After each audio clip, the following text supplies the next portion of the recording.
La plenitud. Un joven preguntó a un anciano: ¿qué te distingue a ti, que ya casi fuiste, de mí, que aún seré? El anciano dijo: yo he sido más. Bien es verdad que el día joven que llega parece más que el viejo, ya que el viejo antes que aquel ya fue, pero también él, aunque aún esté por venir, tan solo puede ser aquello que ya fue, y se hace más, cuanto más haya sido también él. Como en su tiempo el viejo, también él al principio sube bruscamente hacia el mediodía, alcanza el cenit aún antes del pleno calor, y así parece, se mantiene un tiempo en la cúspide, después tanto más cuanto más tarde, y como si su peso creciente lo arrastrara, se inclina profundamente hacia la tarde y queda completo en cuanto, al igual que el viejo, haya sido del todo. Pero aquello que ya fue no está pasado, permanece, porque ha sido, actúa aunque fue, y aún aumenta por lo nuevo que le sigue, ya que como una gota redonda de una nube que pasó, aquello que ya fue se hunde en un mar que permanece. Solo aquello que nunca pudo ser nada, porque lo dejamos pasar sin experimentarlo, lo pensamos sin hacerlo, y lo desechamos. Pero no lo pagamos como precio por aquello que elegimos. Aquello está pasado, de ello no queda nada. El Dios del tiempo justo, por lo tanto, se nos presenta como un joven que lleva un mechón delante y una calva detrás. Por delante podemos asirlo por el mechón, por detrás tan solo cogemos el vacío. El joven preguntó: ¿qué debo hacer para que de mí se haga lo que tú ya fuiste? Y el anciano dijo: sé.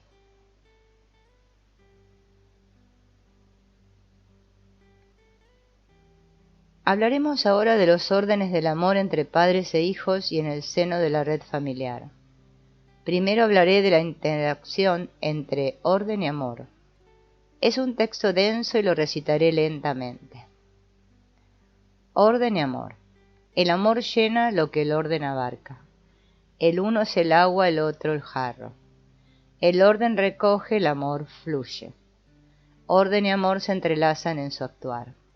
Igual que una melodía al sonar se guía por las armonías, así el amor se guía por el orden. Y al igual que el oído difícilmente se habitúa a las disonancias, por mucho que se expliquen, así nuestra alma difícilmente se hace a un amor sin orden. Algunos tratan este orden como si no fuera más que una opinión, que pudieran tener o variar a gusto. En realidad, empero, nos viene dado, actúa aunque no lo entendamos. No se idea, se encuentra. Lo conocemos, igual que el sentido y el alma, por su efecto. Los diversos órdenes. Por sus efectos, pues, conocemos los órdenes del amor y por los efectos desciframos las leyes, según las cuales perdemos o ganamos en el amor. Aquí se muestra que las relaciones del mismo tipo siguen a un mismo orden, por ejemplo, las relaciones de pareja, y que diferentes tipos de relaciones siguen a órdenes diferentes. Así pues, los órdenes del amor son diferentes para las relaciones del hijo con su padre y diferentes para las relaciones en el seno de la red familiar. Son diferentes para la relación de pareja entre hombre y mujer y diferentes para la relación de la pareja como padres con sus hijos. Y también son diferentes para nuestra relación con el fondo último, es decir, para aquello que experimentamos como espiritual o religioso. Padres e hijos. En un primer lugar, los órdenes del amor entre padres e hijos comprenden que los padres den y los hijos tomen. Los padres dan a sus hijos aquello que antes tomaron de sus propios padres y aquello que como pareja toman el uno del otro. Los hijos, en un primer lugar, toman a sus padres como padres y en un segundo lugar, todo aquello que los padres les den de más. A cambio, los hijos más tarde pasan a otros aquello que de sus padres recibieron, sobre todo a sus propios hijos. Quien da puede dar porque antes tomó, y quien toma puede tomar porque más tarde también dará.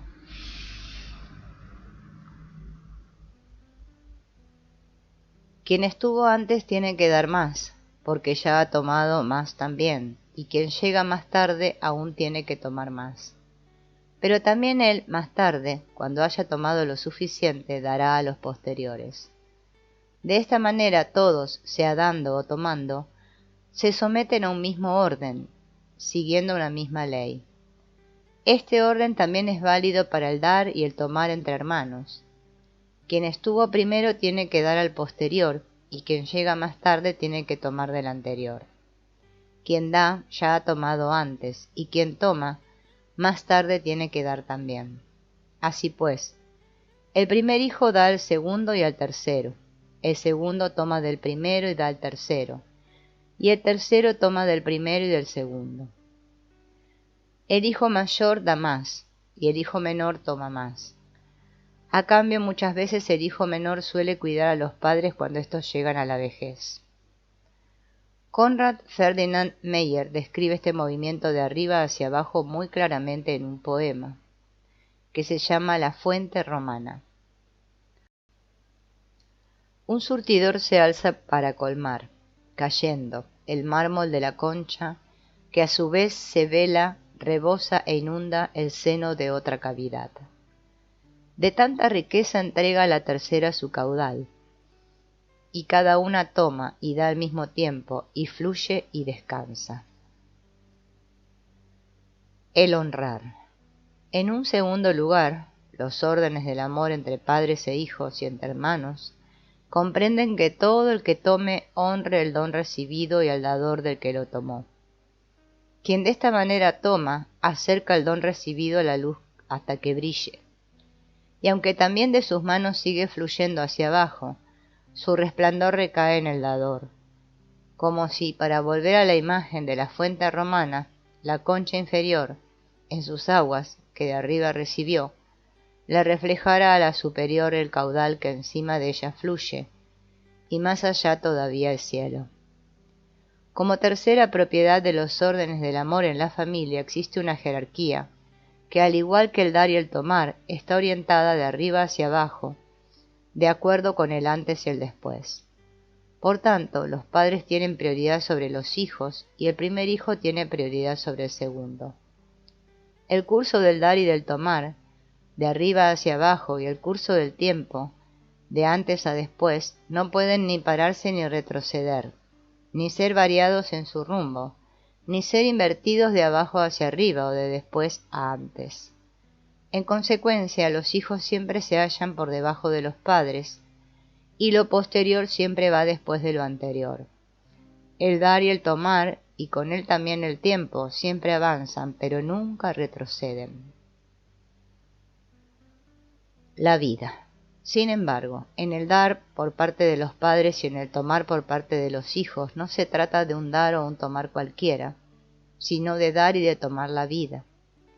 Al darles la vida a los hijos, los padres no le dan nada que a ellos le pertenezca. Junto con la vida, los padres mismos se dan a los hijos, tal como son, sin añadir ni restar nada. Por lo tanto, los padres no pueden ni añadir ni restarle nada a la vida, que de esta manera dan, ni tampoco pueden reservarse nada. Y de la misma manera los hijos, al recibir la vida de los padres, no pueden ni añadir ni suprimir ni rechazar nada, ya que no solo tienen a sus padres, sino que ellos son sus padres.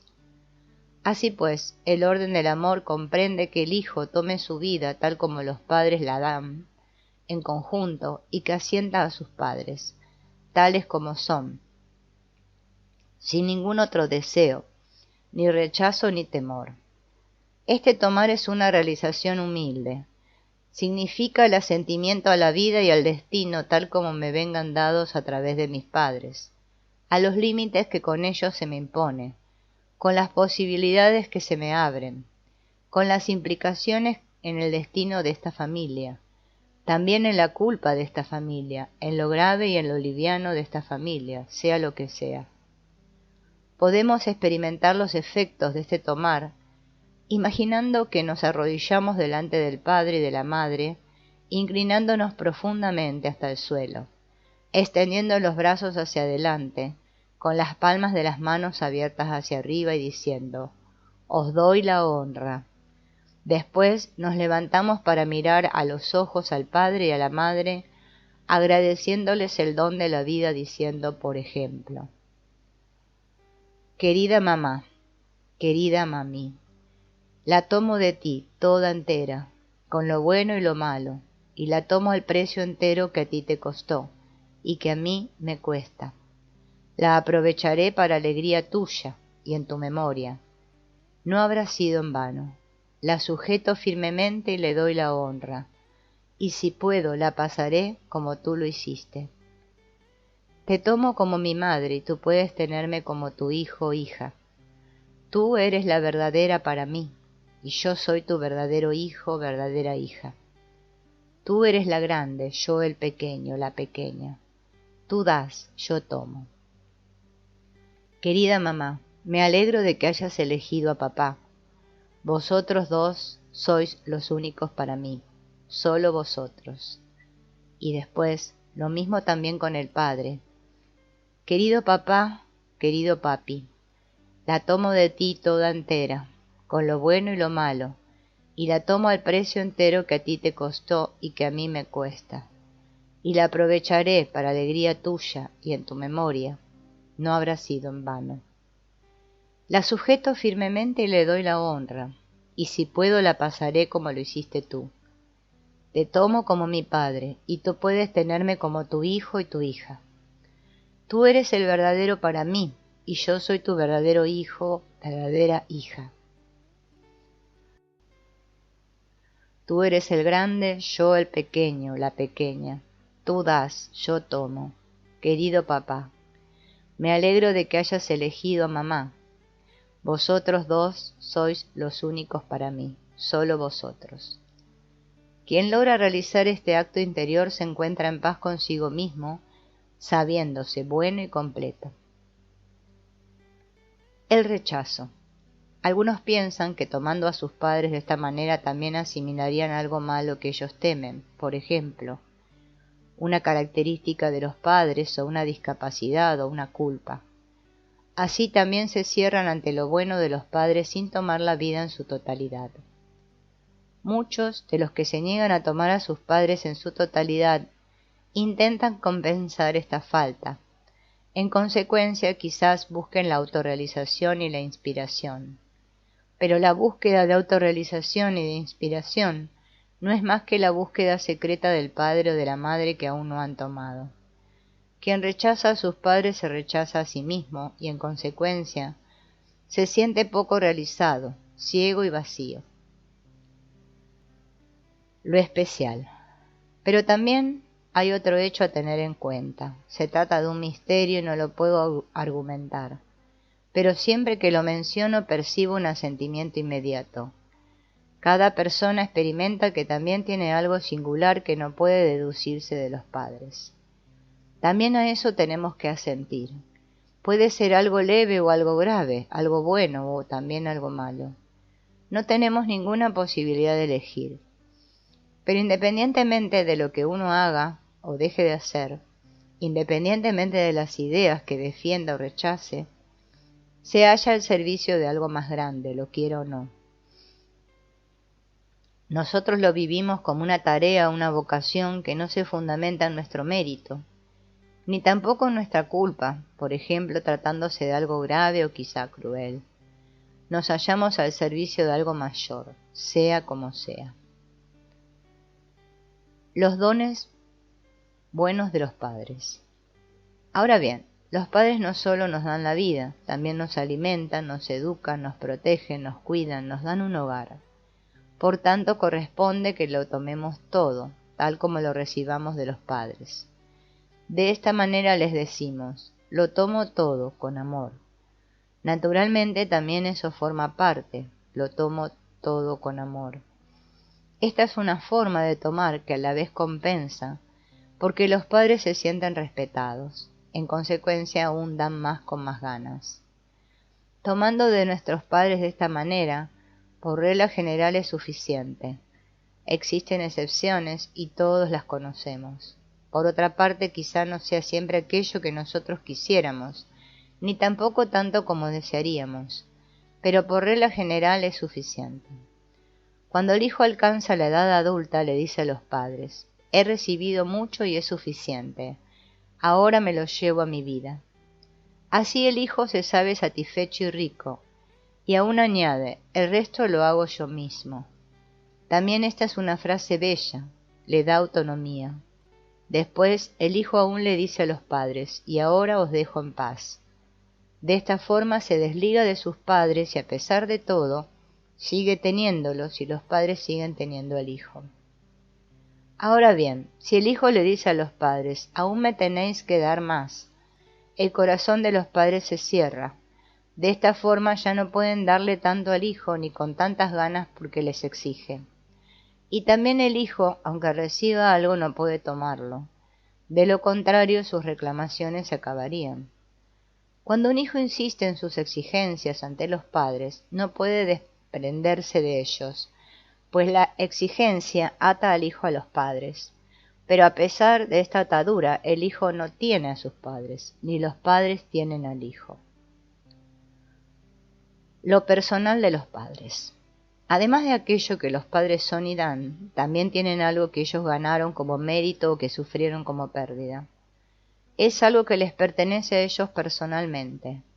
Los hijos únicamente participan en ello de una forma indirecta, pero los padres no pueden ni deben darles aquello que es personal suyo, y los hijos no deben ni pueden tomarlo de sus padres, ya que aquí cada uno es artífice de su propia dicha y de su propio infortunio.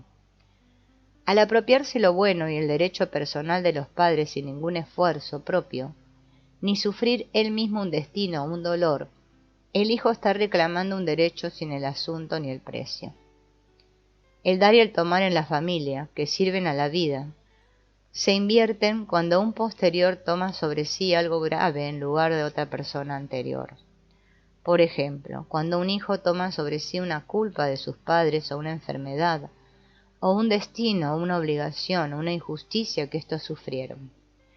El anterior no lo tomó de otro anterior, como un don bueno, para más tarde pasarlo a otro, posterior, sino que forma parte de su destino personal y permanece bajo su responsabilidad. También es parte de su dignidad, y si él lo toma y otros se lo dejan, desarrolla una fuerza y un bien especiales. Este bien es lo que más tarde puede pasarle en posterior, pero sin el precio que él mismo pagó por ello. Ahora bien, si un posterior toma sobre sí una fatalidad en lugar de otra persona anterior, aunque sea por amor, significa que un pospuesto se está inmiscuyendo en lo más personal de un antepuesto, restando dignidad y fuerza a esa persona y a la fatalidad. Así, sin el asunto del bien de la fatalidad, para ambos tan solo queda el precio. La inversión del orden. El orden del dar y del tomar en la familia se invierte cuando un posterior, en vez de tomar del anterior y honrarlo por ello, pretende darle al anterior como si fuera igual o incluso superior a él. Por ejemplo, cuando unos padres pretenden tomar de sus hijos y los hijos quieren darles a sus padres aquello que éstos no toman de sus propios padres o del otro cónyuge. En este caso, los padres pretenden tomar como hijos y los hijos pretenden dar como padres.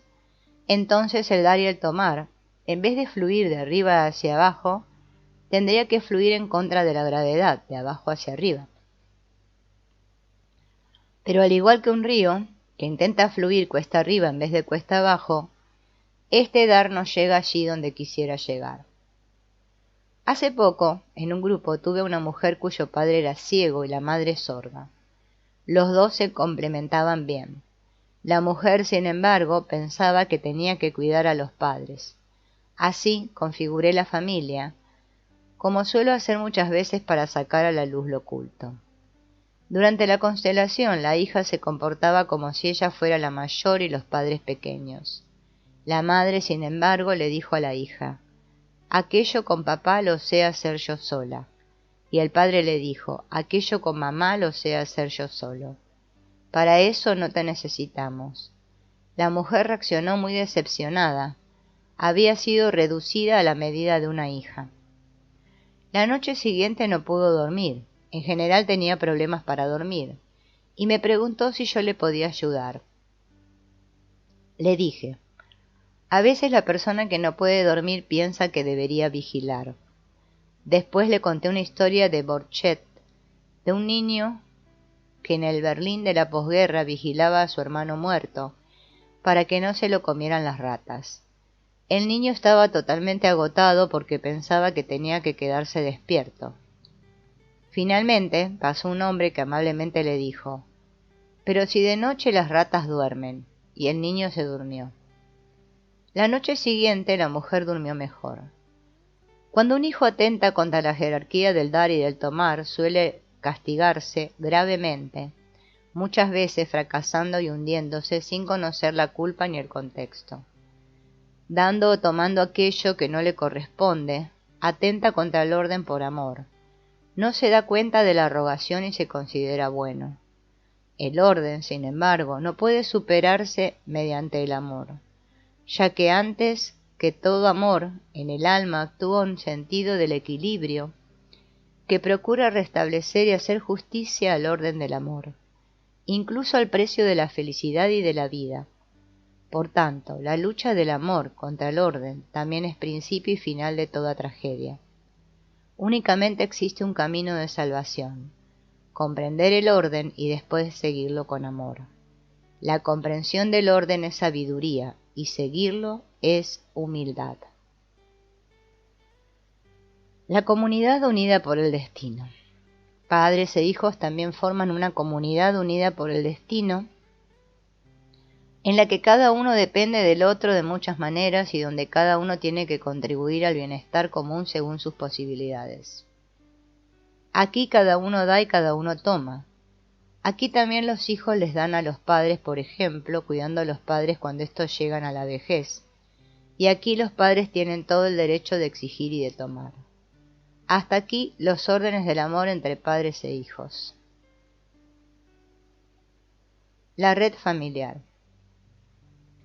La segunda relación importante para nosotros se inicia al mismo tiempo que nuestra relación con nuestros padres, ya que no solo pertenecemos a nuestros padres, sino también a nuestra red familiar.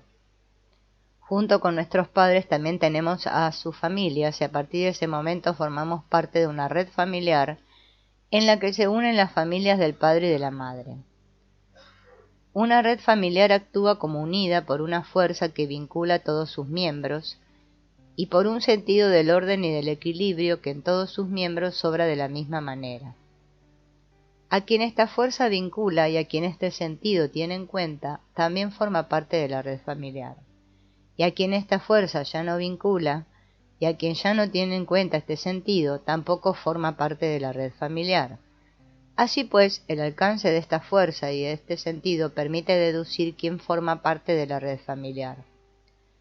Por regla general pertenecen a ella: el hijo y sus hermanos, también aquellos que murieron o nacieron muertos; los padres y sus hermanos, también aquellos que murieron y los que nacieron muertos, así como los hermanos ilegítimos y hermanastros; los abuelos, a veces algunos de los bisabuelos; personas que no son familiares, a saber, todos aquellos que hicieron sitio para otros en la red familiar, por ejemplo, parejas anteriores de los padres o abuelos, y todos aquellos por cuya desgracia o muerte otros en la red familiar obtuvieron una ventaja.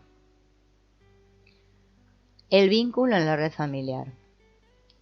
Los miembros de una red familiar se encuentran vinculados como si fueran una comunidad unida por el destino, en la que la fatalidad de uno también afectará a todos los demás, provocando en ellos el deseo de compartirla. Así, por ejemplo, cuando en una familia un hermano muere a temprana edad, los demás hermanos quieren seguirle. A veces también los padres o abuelos quieren morir porque desean seguir a un hijo o a un nieto muertos.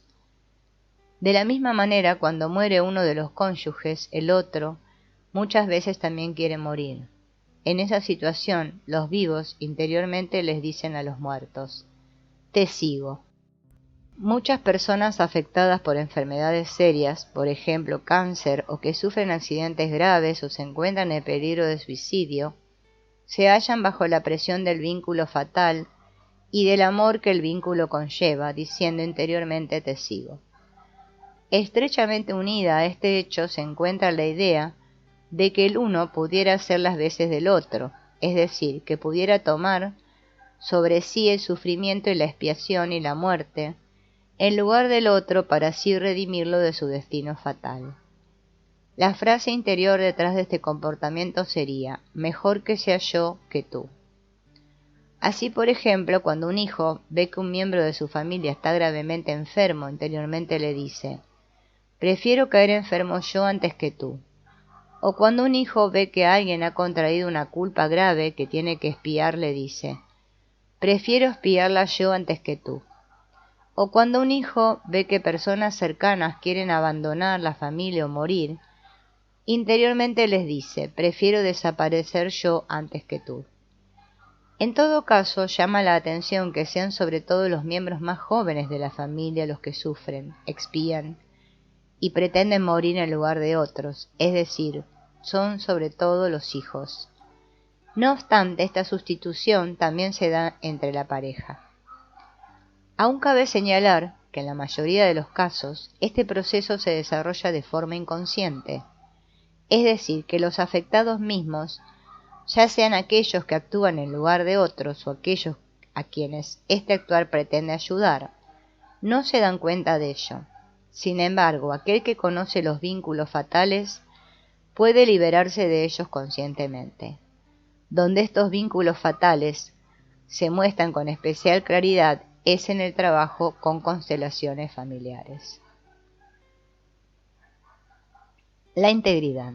Estrechamente unida al vínculo en un mismo destino, se halla la tendencia a conservar la integridad de la red familiar.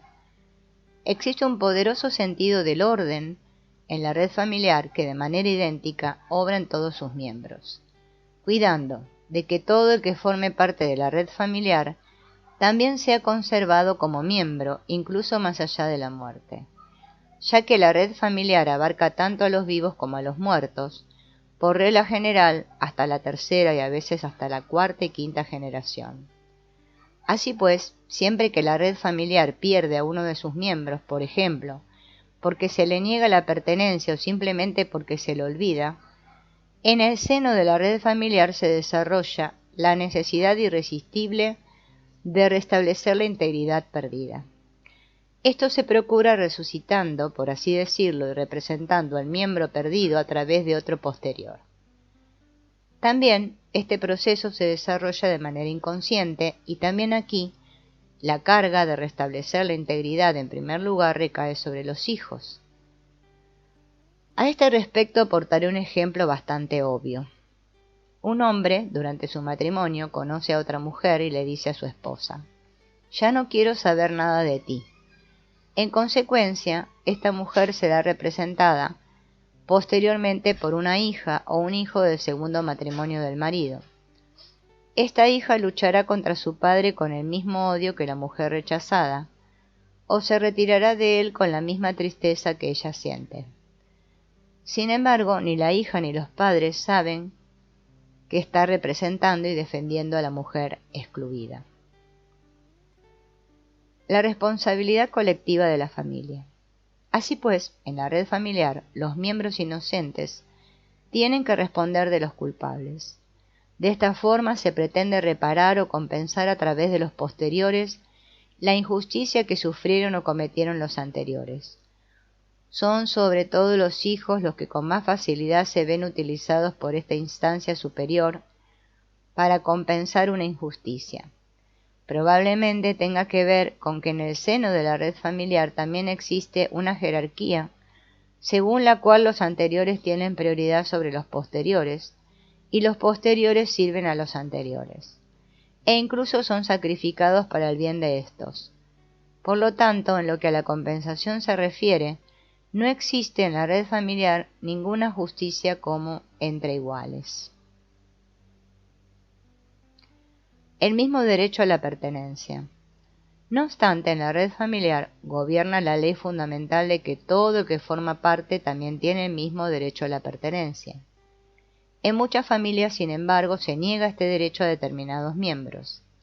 Así, por ejemplo, cuando un hombre casado tiene un hijo ilegítimo, a veces la mujer dice: de este hijo y de su madre no quiero saber nada, no forman parte. O cuando un miembro de la familia tuvo una suerte difícil, por ejemplo, cuando la primera mujer del abuelo murió de parto, su destino infunde miedo a los demás, por lo que no se la nombra, como si ya no formara parte. O a un miembro de la familia que manifiesta un comportamiento divergente se le dice: eres una vergüenza para nosotros y por eso te excluimos. Gran parte de la moral arrogante en la práctica no significa más que: nosotros tenemos más derecho a la pertenencia que tú, y vosotros tenéis menos derecho a formar parte que nosotros. O también, vosotros habéis perdido vuestro derecho a la pertenencia. En este caso, bueno no significa otra cosa más que: yo tengo más derecho, y malo significa tú tienes menos derecho. También a los hijos que nacieron muertos o murieron a temprana edad, muchas veces se les niega este derecho, por ejemplo a través del olvido. A veces también ocurre que los padres le dan al hijo siguiente el nombre del hijo muerto. Así, de alguna forma le dicen al hijo muerto: ya no formas parte, ya tenemos a alguien que te sustituya. En este caso, el hijo muerto ni siquiera conserva su nombre. Cuando los miembros de una red familiar le niegan el derecho a la pertenencia a otro miembro anterior, sea por desprecio o por miedo ante su destino, o porque se niegan a reconocer que hizo sitio para otros posteriores, o por no querer reconocer lo que le deben, además, más tarde, bajo la presión del sentido del equilibrio sistémico y mediante la identificación, un miembro posterior lo imitará, sin poder defenderse ni darse cuenta de ello.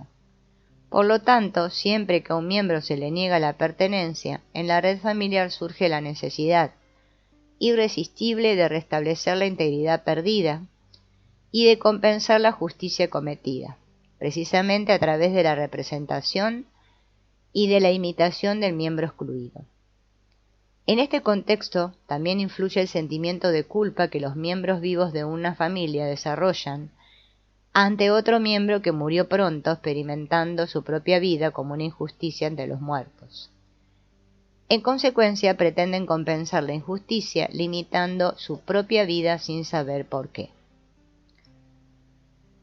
Perder el derecho a la pertenencia. Ahora bien, si un miembro de la red familiar mata a otro miembro, pierde su derecho a la pertenencia. Tiene que ser excluido. Si a pesar de todo permanece en la red familiar frecuentemente, en su lugar se marcha otro miembro, en la mayoría de los casos otra vez un hijo. Por lo tanto, la indulgencia para el asesino significa dureza para un hijo inocente. Lo mismo también se aplica a amenazas o intentos de asesinato. Los abortos intencionados, sin embargo, no caen bajo esta ley sistémica, aunque a veces tengan consecuencias similares para los padres personalmente. Los hijos abortados, por regla general, no son representados por otros hijos.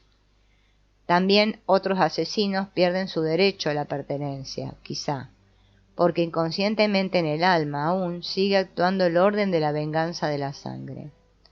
Su exclusión sería pues una reparación para el sistema de la víctima. También aquí se muestra, cuando no se marcha el perpetrador, muchas veces se va un inocente en su lugar. En la mayoría de los casos, un hijo.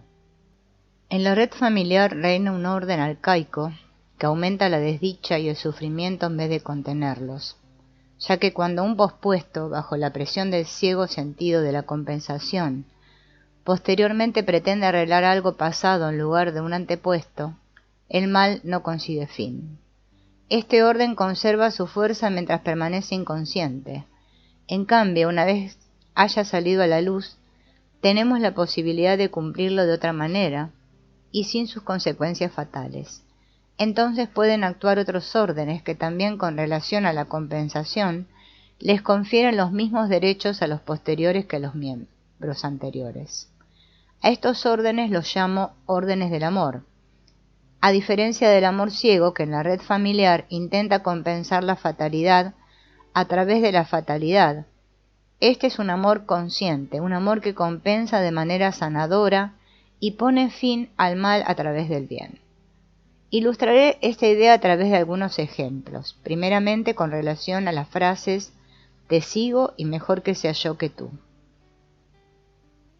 Cuando una persona dice estas frases interiormente, le hago pronunciarlas con la mirada puesta en la persona a la que pretende seguir, o en cuyo lugar está dispuesto a sufrir o expiar a morir.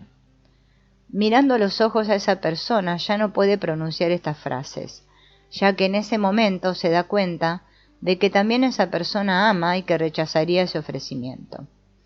El siguiente paso sería que le dijera a esa persona: «Tú eres grande y yo pequeño. Me inclino ante tu destino y tomo el mío, tal como me venga dado. Por favor, bendíceme si me quedo y si dejo que te vayas con amor». Así se haya unido a aquella persona por un amor mucho más profundo que intentando seguirle y tomar sobre sí el destino del otro. Y aquella persona, en vez de amenazar su felicidad como él lo temía, velará por ella con amor. O cuando alguien pretende seguir a la muerte a una persona que falleció, por ejemplo, un hijo, a un hermano que murió a temprana edad, puede decir: «Tú eres mi hermano, mi hermana, te respeto como mi hermano o mi hermana. En mi corazón tienes un lugar. Me inclino ante tu destino, sea cual fuera, y asumo mi propio destino, tal como me esté dado». Así, en vez de ir los vivos hacia los muertos vienen hacia los vivos, velando por ellos con amor.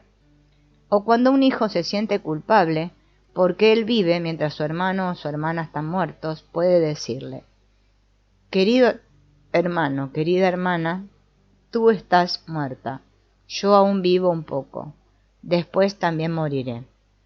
De esta manera se acaba la superioridad ante los muertos, y justamente así el hijo que sobrevivió puede vivir sin sentirse culpable. O cuando se olvidó o se excluyó a un miembro de la familia, la integridad puede ser restablecida reconociendo y respetando a los excluidos.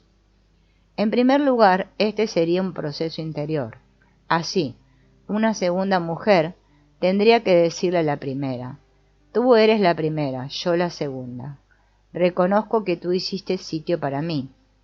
Cuando la primera mujer fue tratada injustamente, aún puede añadir: «Reconozco que se te trató injustamente y que tengo a mi marido a tu costo». Y puede decirle: «Por favor, mírame con buenos ojos y tomo y conservo a mi marido como marido. Y por favor, mira con buenos ojos a mis hijos». Al trabajar con constelaciones familiares se puede ver cómo se relaja la expresión de la primera mujer y cómo asiente porque es respetada. En ese momento el orden se restablece y ya no es necesario que la mujer sea representada por ningún hijo. Aportaré otro ejemplo más. Un hombre joven, empresario y único representante de un producto en su país, se presenta en su Porsche y cuenta sus éxitos. Es obvio que sabe y vale y tiene un atractivo irresistible, pero bebe y su contable le avisa de que saca demasiado dinero de la empresa para fines privados, con lo cual pone en peligro el negocio. A pesar de los éxitos logrados hasta el momento, en su interior y de manera casi imperceptible, busca perderlo todo otra vez. Se descubre que su madre echó a su primer marido porque lo tenía por un calzonazos. Más adelante se casó con el padre de este hombre joven, introduciendo al hijo de su primer matrimonio en la nueva relación. Este ya no pudo ver más a su propio padre, y hasta ese día no había restablecido el contacto con él. Ni siquiera sabía si aún vivía. El empresario joven se dio cuenta de que a la larga no se atrevía a tener éxito, porque pensaba que debía su vida a la desgracia de su hermano. Encontró la siguiente solución. En primer lugar, pudo reconocer que el matrimonio de sus padres y su propia vida tenían una relación fatal con la pérdida que tuvieron que sufrir su hermano y el padre de éste. En segundo lugar, y a pesar de todo, pudo afirmar su propia felicidad, diciéndoles a los demás que también él esperaría ser reconocido con los mismos derechos y a un mismo nivel que ellos. En tercer lugar, estaba dispuesto a hacerle un favor especial a su hermano para de esta manera reconocer su voluntad de llegar a un equilibrio entre tomar y dar. Se propuso encontrar al padre de su hermano y arreglar un reencuentro entre los dos. Donde reinan los órdenes del amor, la responsabilidad colectiva por la injusticia cometida se acaba, ya que la culpa y sus consecuencias permanecen allá donde pertenecen, y la ciega necesidad de compensación negativa, que interminablemente va generando el mal por el mal, es sustituida por la compensación positiva. Esta se logra si los posteriores toman de los anteriores, sea cual fuera el precio que tuvieron que pagar, y si honran a los anteriores, independientemente de lo que éstos hicieron, y además, si lo pasado fuera malo o bueno, también puede ser pasado. Así los excluidos recuperan su derecho de hospitalidad, y en vez de atemorizarnos nos aportan paz. Y nosotros, concediéndoles el lugar que les corresponde en nuestra alma, estamos en paz con ellos, y dado que realmente tenemos a todos los que forman parte de nosotros, nos sentimos completos e íntegros.